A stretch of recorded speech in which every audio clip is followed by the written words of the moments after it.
Well, good morning, everybody. I'm in the car today. I am not. This is probably why I look happy. I also look happy because it's Friday, and I made up my mind that. Excuse me.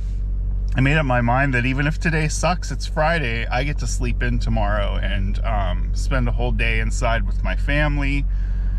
There's a lot to be happy about. Sorry if my eyes are all puffy. I'm like still waking up. It's about 6:30, maybe 6 o'clock.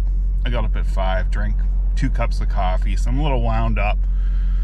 But this morning, for this morning's video, because I'm tired of standing on my porch showing the same stuff to the same 2 people, one of which is myself, when we watch these. So, I'm gonna tell a little story today and take you on a little trip down to Fine View in Central Northside. And I hope you enjoy it because it's something that I actually bled for and was really, gosh, I probably could have lost my life. So it's a story worth telling, and it's a story worth remembering, and I want to record it for history purposes. So I'm gonna take a little ride, probably ramble a lot, and yeah, thanks for coming along. This car's gonna just about warmed up, and we'll hit the road here in a sec, and it'll be a flash for you. I'm gonna wait 1 more minute though. Okay, so the story I'm going to tell takes place right around the time of 9/11, 2001. It was a really tough time for a lot of people, right? And my heart goes out to anybody that lived in New York or lost anybody in the attacks. I think the whole country was collectively both like proud and patriotic, but also heartbroken. And I think that's one of the things like that I think everybody was living through back then. And I wonder too if that was part of the reason why my experiences down here were so not great. That, and I was young and doing a lot of dumb things, and I was not doing well at all, financially, personally. Just was with the wrong crowd, let's say, to keep it PG. Oh my gosh, okay. We can't go down this way. All right, well, that's interesting. That's a first time for me. Guys, we're gonna take a bit of a detour on my little tour here. Gosh, what the heck? What the heck? Okay, so that is the first part of this adventure, I guess, is finding the detour. Anyway, back to the story. I was always in trouble and hanging out with some pretty rough characters. In a group of rough characters, there's always good people that are just, you know, have problems. And I feel like that's what I was. I was not, I don't believe anybody's inherently evil, although, you know, it could be argued when you think about like historical evil people. But I think really honestly, most of it's mental illness. Or other problems, you know. So I had some things that I was doing that got me involved with a lot of people like that. So, yeah, times were different back in the early 2000s. It was, I mean, this area over here still isn't great, but it's not horrible. Like I said, it used to be. I think I can turn down here and get where I'm going. It's just going to take me a little longer. Where I want to go is Federal Street, which is a shame that I couldn't take you that way because that's a really nice view coming down the hill.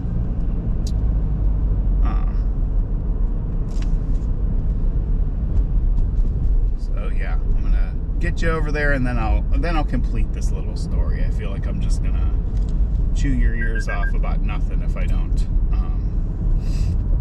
cut this away, and then you're gonna have to sit through a half an hour. No one wants to do that. I've driven down through here several times on this channel, And off to the left here is the Mexican War Streets. The reason it's called that is all of the street names are based off of, I guess, places and battles from the the Mexican War. I'm not a big history buff in regards to that. I know there was like a Spanish-American War. I think it was like the war where the Alamo happened. So definitely, unless I have a sheet of paper in front of me telling me what the heck history is and was, I can't remember. I'm having enough trouble remembering my own history. So this is a history of Paul. This is not this is not U.S. history. This is my U.S. history. Oh, the garden sign looks really pretty lit up. Wow. Okay, there's Fed. This is where I was trying to come down from up on the top of the hill, and that is not gonna work. So back in the day, this was pretty dicey. A lot of people hang out down here. So I lived in the projects up the hill, and there's all kinds of steps that come down to here. And on Parkhurst, the corner of Parkhurst and this alley, Haslip. Okay, this used to be a jitney station. And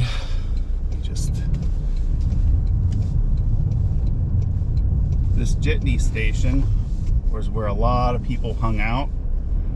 And I haven't been back here since oh, there goes the camera.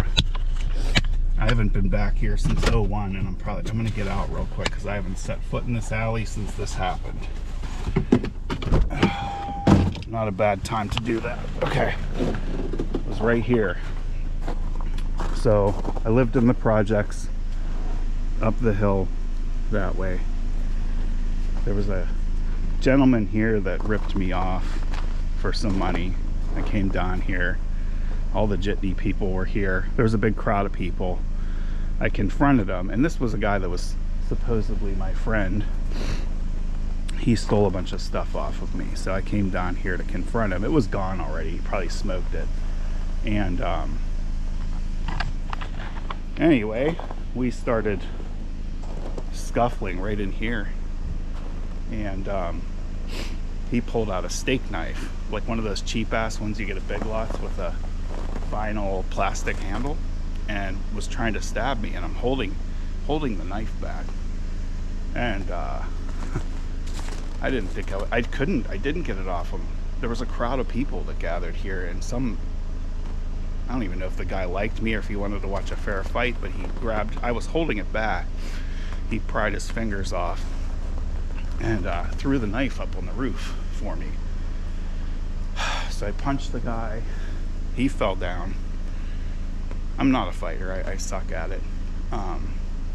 Everybody's yelling at me to kick his butt and stuff, and I'm really pulling my punches because I really don't want to hurt anybody. I don't even know why I came down here in the first place now. So anyway, we're right here. The knife's gone.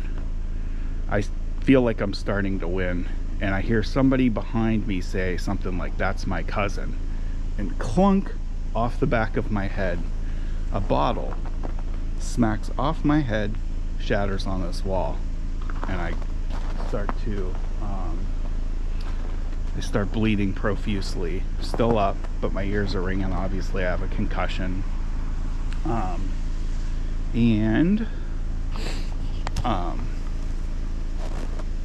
They're like, get him down on the ground again. He was a little smaller than me. Get him down on the ground again, and everyone's telling me to kick him in the face. So I didn't want to kick him in the face. So my ears were ringing. I was out of it, and I went to like kick him, but instead of kicking him, I just missed him a little bit. I think I might have glanced off of him with my work boots, and just wanted it to end. So he got up, and I tried to walk away, and he threw a bottle at me, and I ducked. It bounced off my back and shattered on the wall. At this point, I'm soaked with blood, and he's walking away. Somebody else from my projects ended up beating him up, which is horrible, but it happened. It probably saved me from more embarrassment. And I walked to Allegheny General Hospital, and was afraid the police were going to come. So while I was in the hospital, I'm just going to start driving now, because I think you've seen enough of the alley. Anyway, walked to Allegheny Gen, and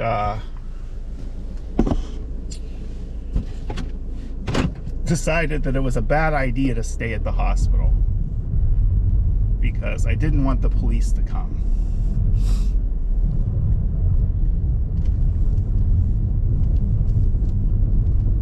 So I walked, bleeding profusely, after I sort of, like, they didn't even check me in the emergency room. Oh, I gotta get my seatbelt. This thing's gonna start yelling at me. Stop. I hate these new seatbelt alarms. Remember when it just would buzz for like 2 seconds back in the day?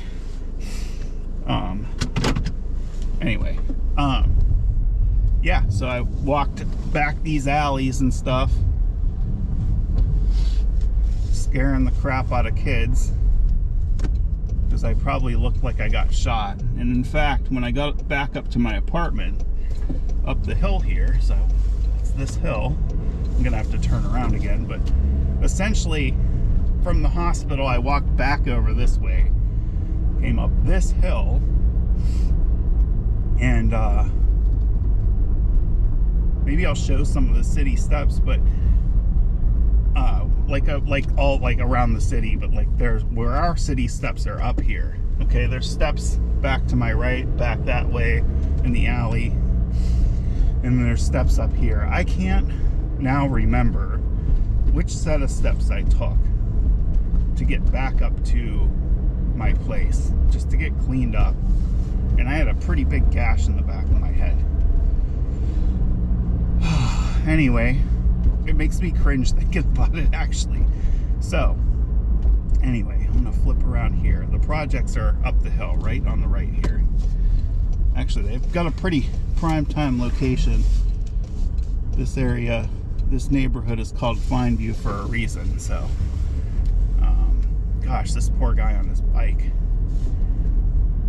I'll let this car pass so I don't take him up. And all these nice new houses on the right weren't here.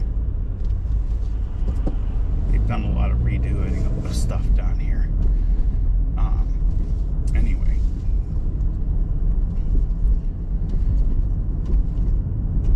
there was a bar down here also too, at the corner of Federal and Alpine. It was the Alpine Tavern. Now it's looks like condos, or a nice big house, row house right there. Like I said, the police back then, they would pick you up for anything, and I got jammed up by the police there once and spent a night down in the county jail. I didn't really do anything wrong, but I was with the wrong people. So anyway, it was after that. So I had the incident with the bottle to the head, and then I had the incident with the police. It was about that time that I started really thinking and considering my life. And nothing like a few near-death experiences. And I have a lot more. There's a lot more stories of near-death experiences that I had from back in those days. I'm allowed to turn on red at 7 a.m. So, anyway, started really considering my life. And I had nothing. I had this is gonna sound so stupid, but you can't make this stuff up, okay? So I had a gym sock full of just loose change that I had accumulated. I don't even know how I accumulated loose change, because I was spending every last penny I had back then.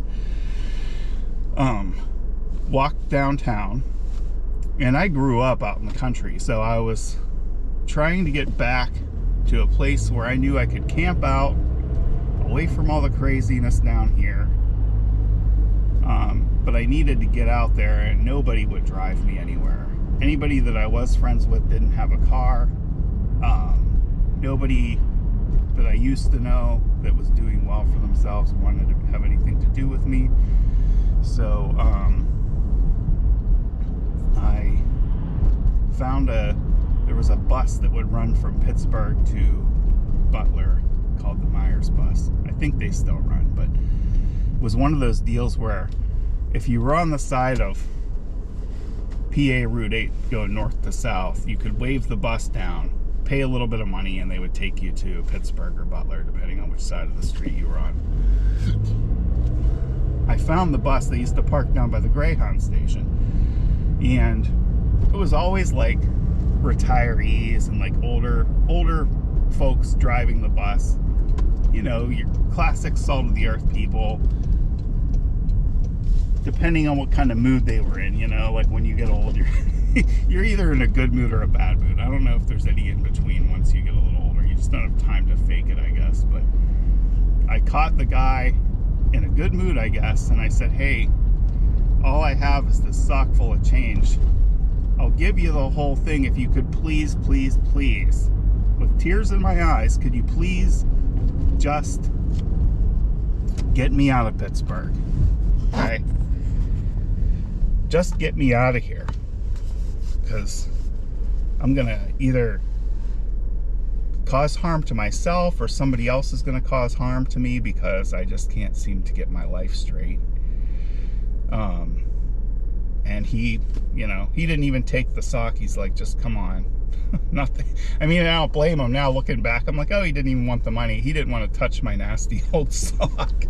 So anyway, he took me up to the area I grew up in, and I'll do a video on that. But where I grew up was the suburbs. It was, well, actually, it wasn't even the suburbs where I grew up. It was the country back when I grew up out there. It was like, you know, farms, and kids were getting on the bus smelling like horse manure because they had to shovel the stalls and stuff and take care of the animals before they would come to school. It was very, very rural back then. So there was still enough areas up in that area that I knew I could camp in. So that was kind of like my start back to becoming something else better.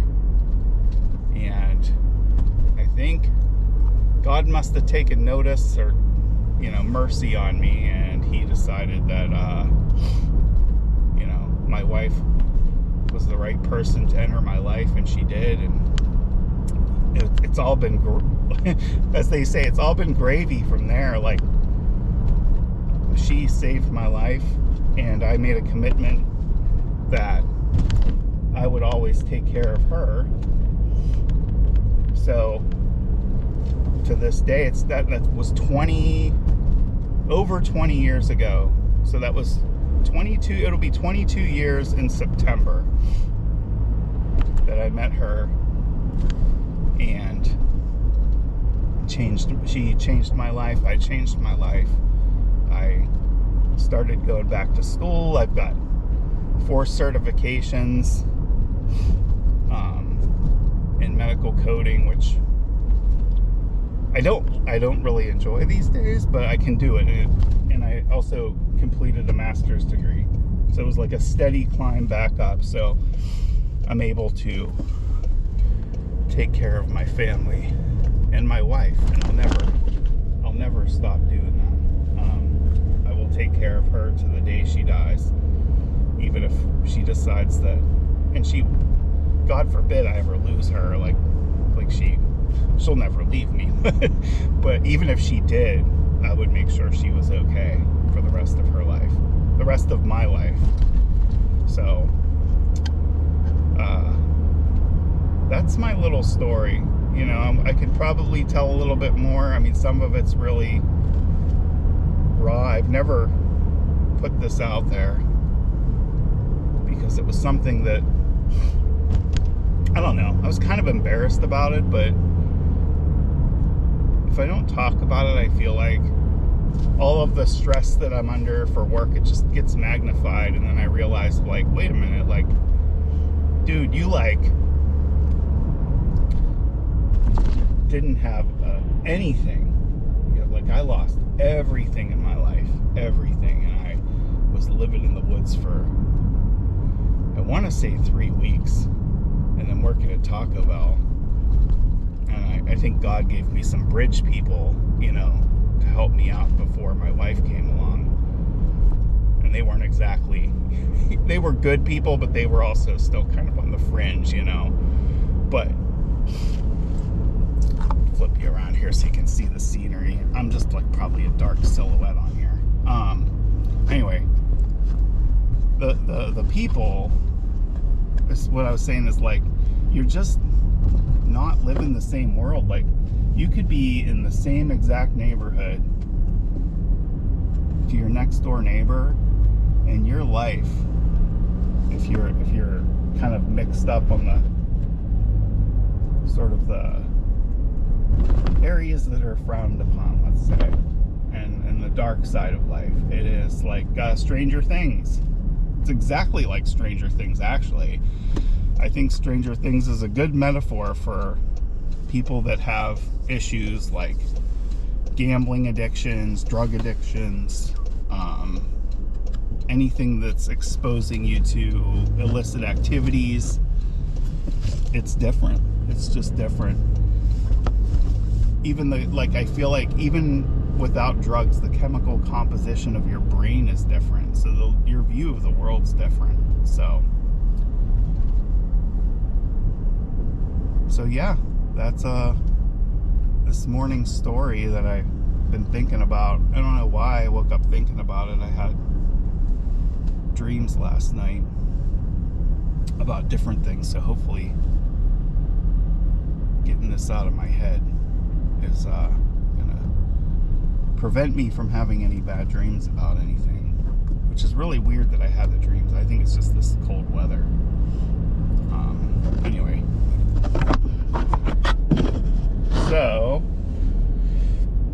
I do want to tell everybody to have a happy Friday, because we worked hard to get here, and warmer days are coming. I don't see them in the forecast, but warmer days are coming.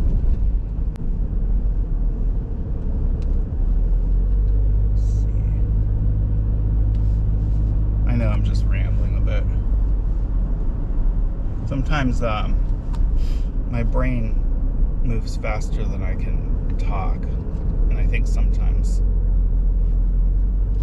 I'm just like rambling because I'm trying to catch up with my thoughts.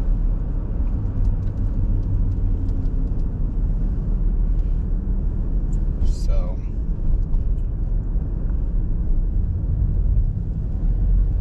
yeah, so I want everybody to have, sorry, the road was a little bit, on that curve there, it was a little bit icy looking.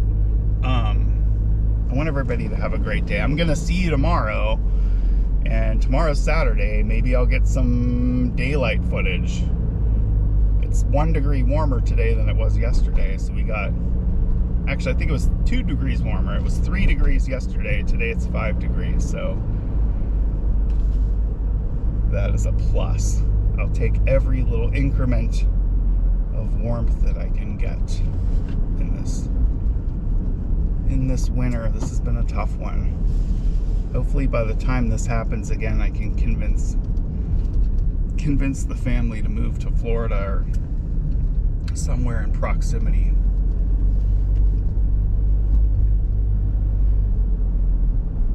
But I guess the moral of the story, I was saying, so no matter how bad things get, you know, there's always a way out. There's always better days ahead. And I read something, and I'm going to leave you with this. When you're concerned about losing everything, remember that every year, at least up here, and most breeds of trees, every year the trees lose their leaves. And hunker down for the winter and wait for better days, and they always come back, and they stand tall, they stand proud, they stand strong, and people are the same way. So if you're going through a tough time or you've lost everything, hey, that's nature, and you'll get it back as long as you stay standing. Don't lay down, because the trees that don't get their leaves back are the ones that fall. So don't fall. And go watch a Rocky montage or something if you need inspiration, because I feel like that always helps me. Sylvester Stallone is a secret genius, I think. Well, actually, no, he's a real genius, not a secret genius. So anyway, have a great day, and I'll see you on the next one.